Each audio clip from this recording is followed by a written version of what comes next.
burning when the eggs spit on the pan, when the boiling hot tea spilled over my hands,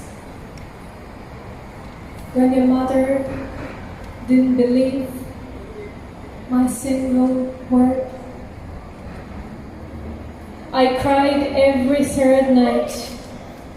After those 3 minutes with the lights off, when you allowed me to wear no clothes, which hid the wrinkles on my belly. A baby would smooth them out, but I had 10 more kilos to lose to your consent.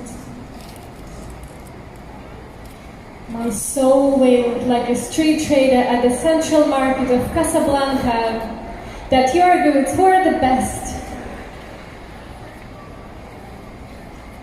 I didn't believe her, but goddamn, time after time.